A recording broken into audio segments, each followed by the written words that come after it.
अस्सलाम वालेकुम रहमतुल्लाहि व बरकातुहू। उम्मीद करता हूँ तमाम स्टूडेंट खैरियत से होंगे। आज की वीडियो में हम क्लास 9 की एक्सरसाइज 1.2 एक्सरसाइज करेंगे।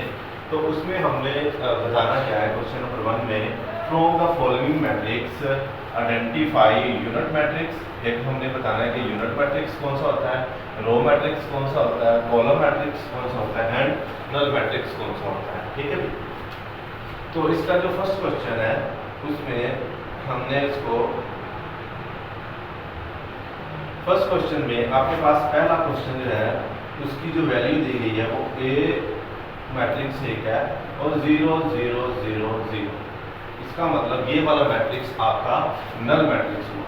हम इसे लिख सकते हैं कि ये वाला नल मैट्रिक्स। नल मैट्रिक्स की डेफिनेशन आपने पढ़ी होगी। नल मैट्रिक्स ऐसा मैट्रिक्स जिसके ऑल जो इसकी ऑल एंट्रीज है वो 0 सिफर हो, वो वाला मैट्रिक्स नल मैट्रिक्स होता है।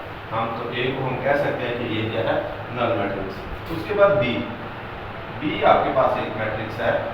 बी आपके पास जो मैट्रिक्स है वो है 2 3 4। इस मैट्रिक्स को ऐसा मैट्रिक्स जिसमें एक ही रो मतलब 1 रो हो तो हम उसको कहते हैं रो मैट्रिक्स। अब इसके अंदर एक ही रो है तो हम इसे कहेंगे कि ये रो मैट्रिक्स है, रो मैट्रिक्स। ठीक है। नंबर सी, इसका जो क्वेश्चन नंबर 3 है वो है 4 0 6। अब ऐसा मैट्रिक्स जिसमें एक ही कॉलम हो वो होता है कॉलम मैट्रिक्स। हम इसे लिखेंगे कि ये कॉलम मैट्रिक्स है। नंबर डी जो इसका दिया गया है वो है 1 0 0 1। तो इसको हम कहेंगे ये यूनिट मैट्रिक्स है। जिसकी डायगोनल एंट्रीज 1 1 आ जाए उसे हम बोलते हैं यूनिट मैट्रिक्स। इसका एक नाम और भी है, वो है आइडेंटिटी मैट्रिक्स। ठीक है भी। तो यहाँ पे उन्होंने यूनिट मैट्रिक्स पूछा है तो हम यहाँ पे यूनिट मैट्रिक्स ही लिखेंगे। इसका एक सेकंड नाम जो है वो आइडेंटिटी मैट्रिक्स भी कहते हैं यूनिट मैट्रिक्स को। नंबर ई, इसका एक मैट्रिक्स दिया गया है और वो है 0। अब ये वाला मैट्रिक्स के 3 नेम बनते हैं। सबसे पहला नेम तो जिसकी ऑल एंट्री 0 हो वो नल मैट्रिक्स हो गया। ठीक है भी, हम इसको कहेंगे कि ये नल मैट्रिक्स है। ठीक है भी। नंबर और भी एक इसका बन रहा है कि ये वाला मैट्रिक्स जो है वो रो मैट्रिक्स भी आता है क्योंकि इसके अंदर एक ही मैट्रिक्स है, एक ही रो है, तो हम इसे कहेंगे कि ये रो मैट्रिक्स भी है। ठीक है। और इसको हम कॉलम भी कह सकते हैं कि इसके अंदर एक ही कॉलम है तो हम इसे कहेंगे कॉलम मैट्रिक्स। तो इसके 3 नेम्स हुए, नल मैट्रिक्स, रो मैट्रिक्स और कॉलम मैट्रिक्स। ठीक है भी। और लास्ट पे एफ वाला दिया गया है कॉलम आपको मैट्रिक्स जो दिया गया 5 6 7। तो ये आपका जिसमें एक ही कॉलम हो वो होता है कॉलम मैट्रिक्स।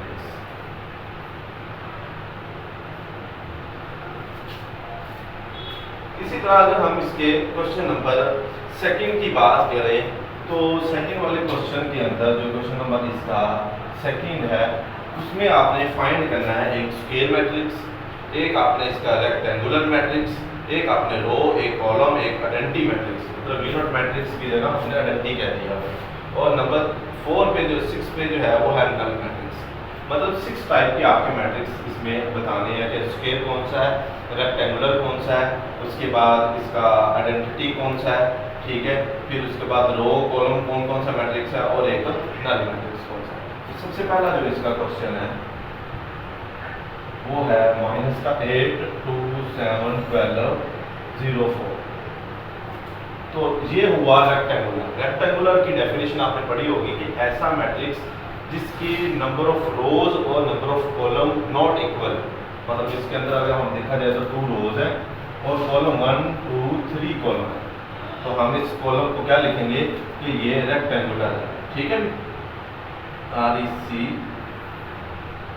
रेक्टेंगुलर, रेक्टेंगुलर भी। ठीक है, रेक्टेंगुलर मैट्रिक्स। इसका जो सेकंड वाला पार्ट है वो है हमारे पास सेकंड वाला, उसमें दिया गया है 3 0 1। तो कॉलम मैट्रिक्स जिसके अंदर एक ही कॉलम हो तो वो हम कह सकते हैं कॉलम मैट्रिक्स है। ठीक है। इससे आगे वाला जो दिया गया है थर्ड वाला उसमें 6 -4 3 -2 ये है स्क्वायर मैट्रिक्स। स्क्वायर मैट्रिक्स उस वक्त होता है जब इसकी नंबर ऑफ रोज और नंबर ऑफ कॉलम सेम हो। 2 ही रोज है, 2 ही इसमें कॉलम है, तो हम इसे कहेंगे कि ये कौन सा मैट्रिक्स है, स्क्वायर मैट्रिक्स। ठीक है भी। इससे आगे वाला जो क्वेश्चन दिया गया इसका वो है आपका 5454 वाला पार्ट, वो है 1001। यूनिट मैट्रिक्स भी कहते हैं इसको और आइडेंटिटी मैट्रिक्स भी कहते हैं। तो हम इसे लिखेंगे यहाँ पे, उसने आइडेंटिटी कहा, ठीक है, आइडेंटिटी मैट्रिक्स हम इसको लिखेंगे यहाँ पे, ठीक है। इसका दूसरा नाम यूनिट मैट्रिक्स भी है। और इससे आगे जो 5 वाला दिया गया है क्वेश्चन, 5 वाले क्वेश्चन के अंदर दिया है 1 2 3 4 5 6। अब इसके अंदर 1 2 3 रोज है, 1 2 2 कॉलम है, तो number of rose and number of column not equal है, तो हम इससे भी कहेंगे कि ये रेक्टेंगुलर है, रेक्टेंगुलर, ठीक है, रेक्टेंगुलर मैट्रिक्स है। उसके बाद इसका जो 6 वाला पार्ट है, 6 में वैल्यू दी गई है 3 10 और -1, तो ये इसके अंदर 1 ही रो है, ये आ जाएगा आपका रो मैट्रिक्स।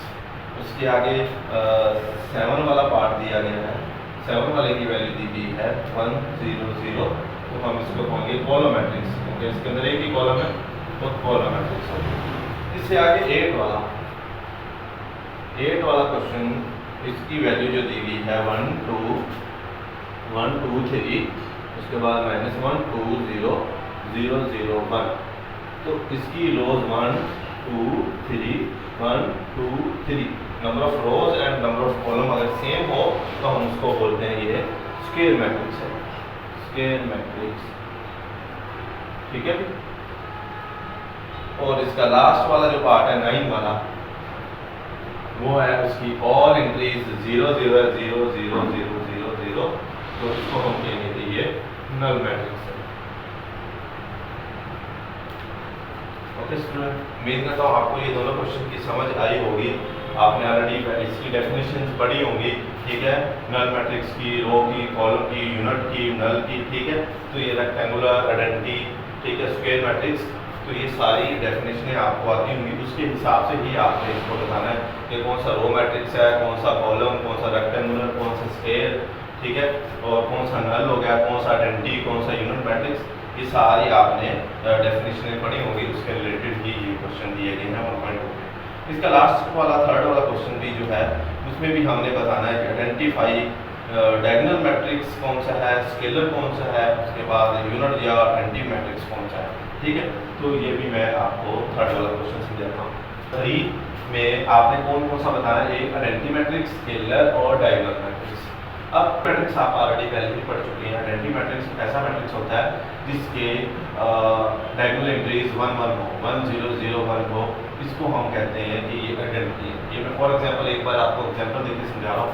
स्केलर मैट्रिक्स वो मैट्रिक्स होता है जिसकी डायगोनल एंट्रीज, मतलब ये बतरी एंट्रीज जो है वो सेम होनी चाहिए।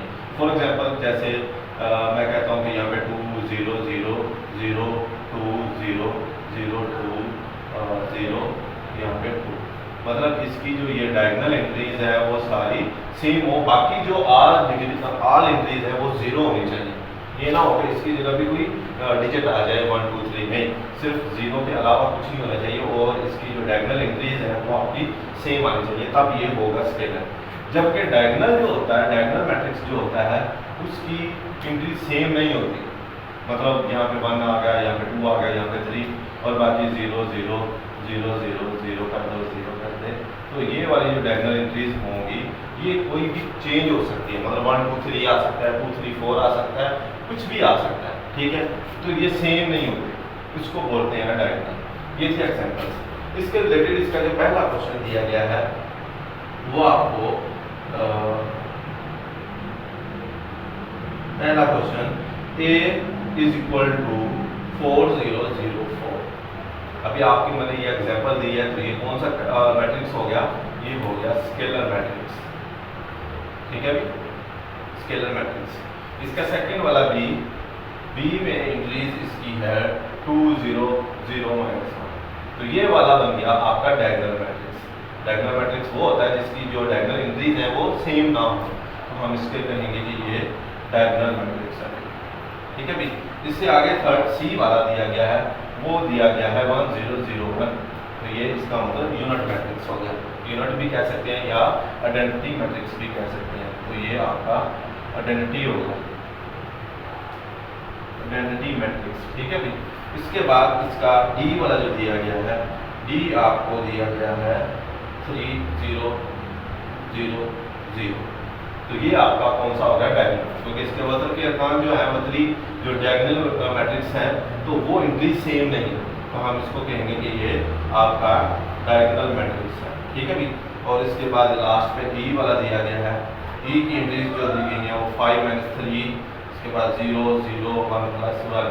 इसका मतलब इसको अगर हम थोड़ा सा सोल्व करें, 5 में से 3 निकाले 2, यहाँ पे 0, यहाँ पे भी 0, 1 में 1 ऐड किया 2, तो इसका मतलब ये किसके बराबर हो गया, स्केलर मैट्रिक्स के, ठीक है। इसकी डायगोनल एंट्री सेम आ गई, तो हम इसको कह सकते हैं कि ये कौन सा मैट्रिक्स है, स्केलर मैट्रिक्स। ओके स्टूडेंट, अच्छा भी इस क्वेश्चन के अंदर हमने क्वेश्चन नंबर ये 4 है आपका, find the negative of matrix. अब नेगेटिव मैट्रिक्स क्या होता है, आपको एक मैट्रिक्स दिया जाता है, आपने उसको माइनस में तब्दील करना है, मतलब अगर उसकी इंक्रीज माइनस है तो प्लस में लेंगे, प्लस में माइनस में लेंगे। जैसे कि इसका पहला क्वेश्चन आपको जो दिया गया है वो a = 1 0 - 1। आपने इसका फाइंड करना है negative matrix. Negative matrix a के साथ भी माइनस लगाएंगे और माइनस इसके साथ भी लगा देंगे, तो 1 0 - 1। अब इस माइनस को अगर मल्टीप्लाई कर दें तो आपके पास जो आंसर आएगा -1, और 0 के साथ कोई अलावा नहीं होती, वैसे आ जाएगा, ये वाला माइनस ये वाला माइनस प्लस का 1, और यही आपका माइनस ये नेगेटिव मैट्रिक्स हो गया पहले क्वेश्चन, ठीक है भी। आगे सेकंड वाला इसका जो पार्ट दिया गया है वो है b।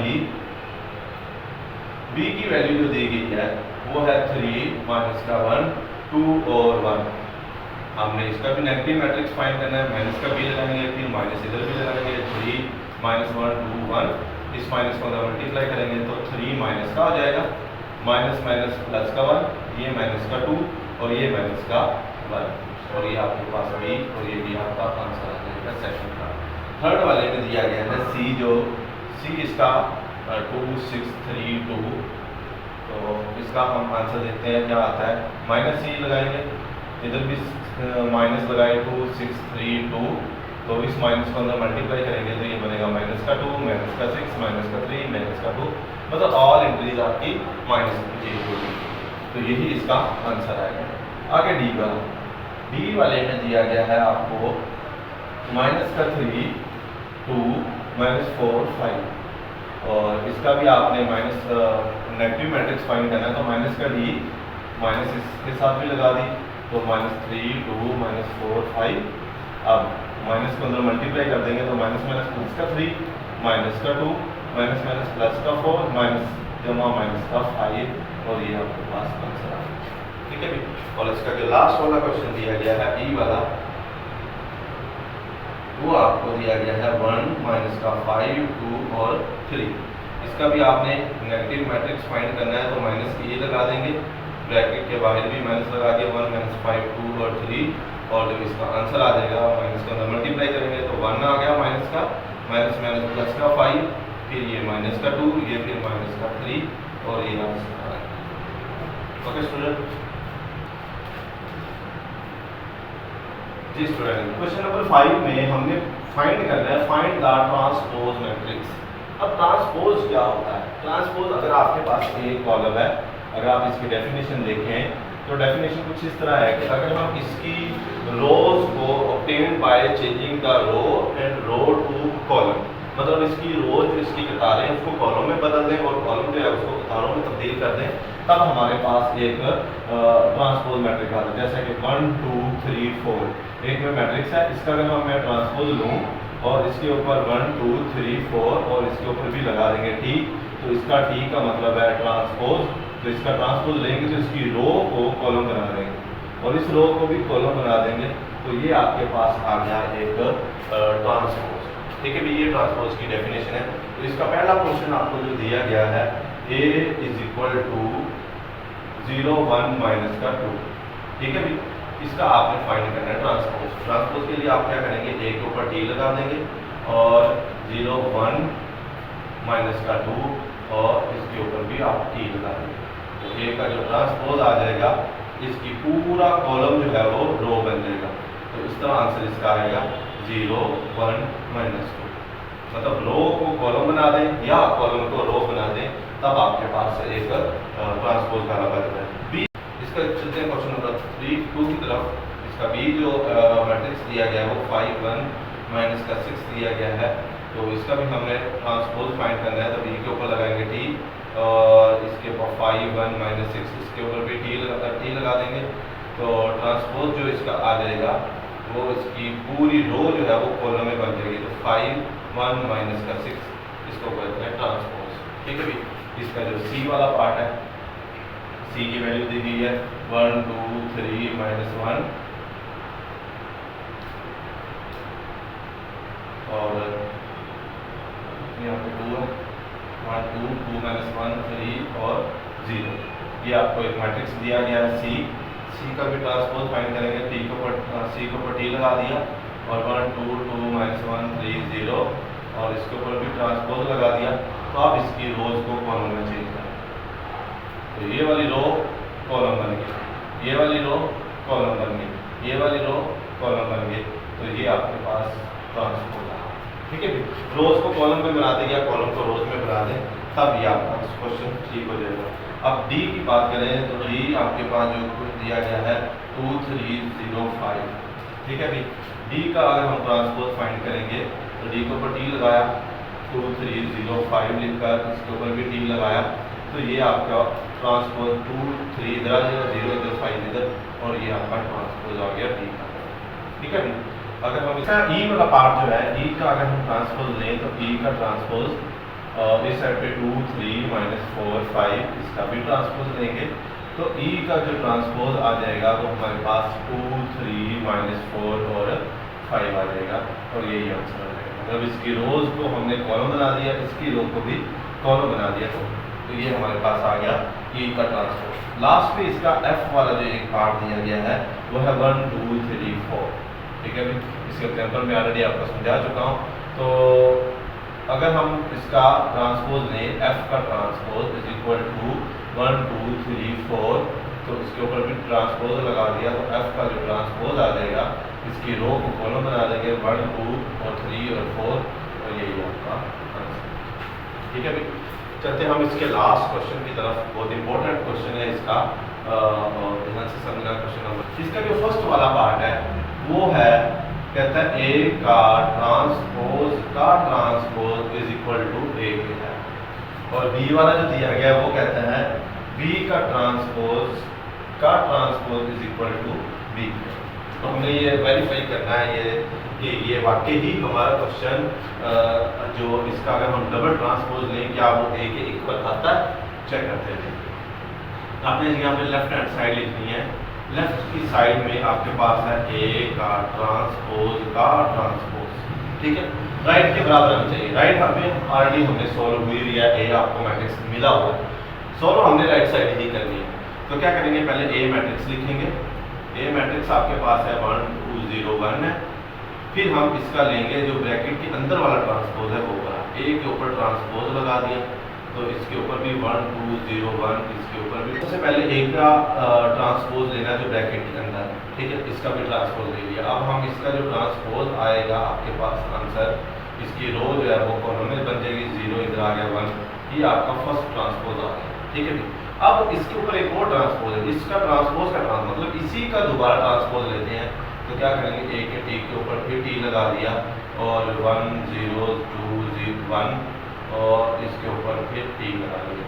अब हम देखते हैं कि ए का ट्रांसपोज जो है वो ए के इक्वल आता है, तो इसकी रो को कॉलम बना दिया और 2 1 इधर आ गया। तो क्या ये ए के बराबर है, मतलब इसके बराबर इक्वल है इसके। तो हम कह सकते हैं कि वेरीफाई या प्रूव दैट कि लेफ्ट हैंड साइड इक्वल है राइट हैंड साइड। ये आंसर सेम आपका B question B part B इसका जो है ऐसे ही। सबसे पहले आपने लेफ्ट हैंड साइड लिखनी है, तो वो वैल्यू है आपके पास बी का ट्रांसपोज। तो क्या करेंगे, पहले आपने बी मैट्रिक्स लिखना है। बी मैट्रिक्स आपको दिया गया 1 1 2 0, ठीक है भाई। इसका लेंगे ट्रांसपोज, इसका ट्रांसपोज लिया तो 1 1 2 0 इसके ऊपर लगा देंगे टी, और बी का ट्रांसपोज जो आ जाएगा वो 1 इधर 2 इधर 0 इधर, रोज को कॉलम में चेंज कर दिया। अब इसका दोबारा अगेन ट्रांसपोज लेंगे, ट्रांसपोज का ट्रांसपोज तो 1 2 1 0 इसके ऊपर भी ट्रांसपोज लेंगे, तो बी का ट्रांसपोज आएगा आंसर 1 2 1 0। तो ये बी के इक्वल आ गया। हम इसको भी कह सकते हैं prove that left hand side बराबर है राइट हैंड साइड। ये उम्मीद करता हूँ कि आपको एक्सरसाइज 1.2 कंप्लीट समझ आई होगी, अच्छे से आपने इसको रिवाइज करना है। तो मिलते हैं हम इंशाल्लाह नेक्स्ट वीडियो में, तब तक के लिए अल्लाह हाफ़िज़।